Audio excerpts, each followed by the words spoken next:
Start. Mr. Deputy Chairman, sir, I rise to support the General Budget 2015-16 as it is pragmatic, progressive, and pro-poor. The Honorable Finance Minister, while presenting the budget, has fairly estimated the major challenges ahead of the Indian economy like falling agricultural income, decline in manufacturing sector, creation of more jobs, insufficient infrastructure, control of fiscal deficit, measures to curb imports and exports to boost exports.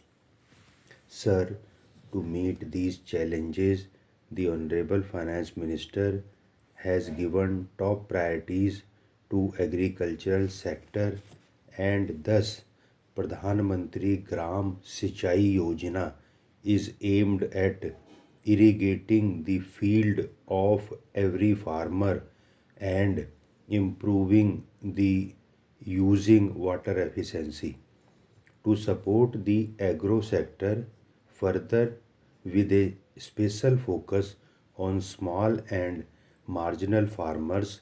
The Rural Infrastructure Development Fund has been set up in NABARD. In all, a target of rupees 8.5 lakh crores of rural credit during this year has been set aside to support the farmer community through banking sector. While welcoming the above measures, I would suggest that agricultural practices adopted in a country like Israel be followed in our country to maximize agricultural and horticultural production. Sir, the increase in numbers of suicide by farmers in Maharashtra is a matter of grave concern. Unseasonal rains in the last couple of years have damaged ready to harvest crops. The root cause of this devastation is drastic climate change and global warming. This has caused a series of severe droughts on the one hand and unseasonable rains and hailstorms on the other. Unless a thorough scientific study is done to check the vagaries of nature and long lasting remedial measures are undertaken, rural economy in general and the agricultural sector in particular will keep deteriorating at a faster pace. In the meantime, a substantial financial package should be given to all the states affected by unseasonal rains to help the farming community who have lost their crops in the Rabi season. Sir, so far as the manufacturing sector is concerned, it is a matter of concern that it is declining. The exports have also remained stagnant. It will certainly have a cascading effect on the health of economy and it will result in decline in the employment opportunities. In the budget, the Honorable Finance Minister has given a thrust on Make in India concept to boost the manufacturing sector and create jobs. India is one of the youngest countries in the world with more than 54% of the total population below the age of 25. Honorable Prime Minister has explained how Skill India program needs to be closely coordinated with Make in India. I welcome the proposal to set up National Skill Development Mission through the Ministry of Skill Development and Entrepreneurship.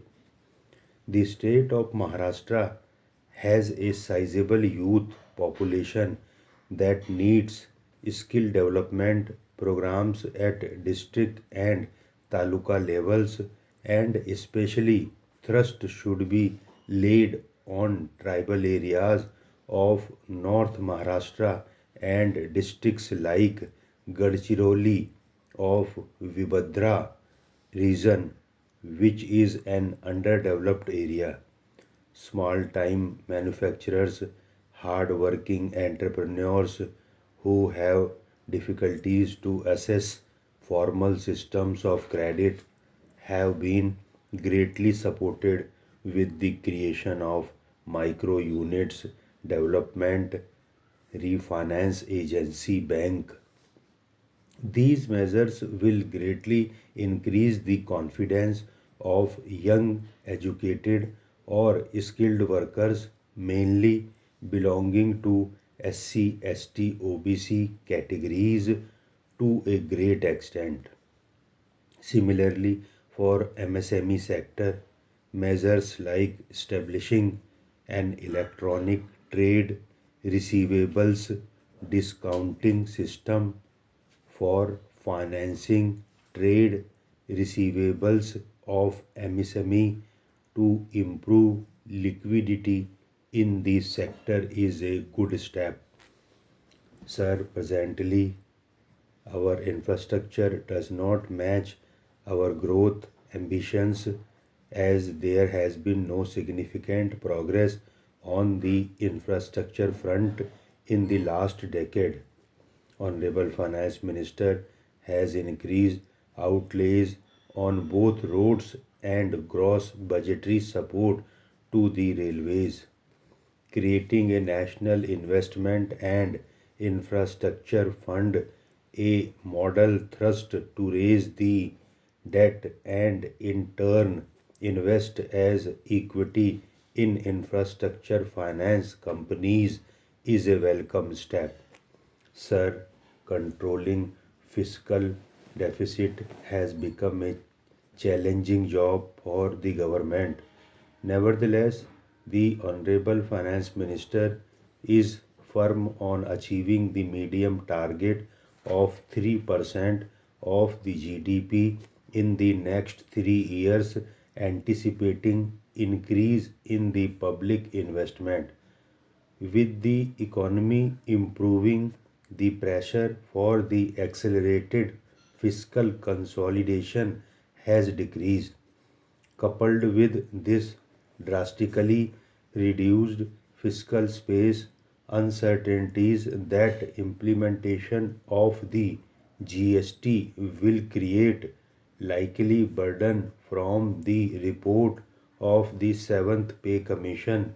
These factors have compelled the government to keep the fiscal deficit at 3.9% for the current year.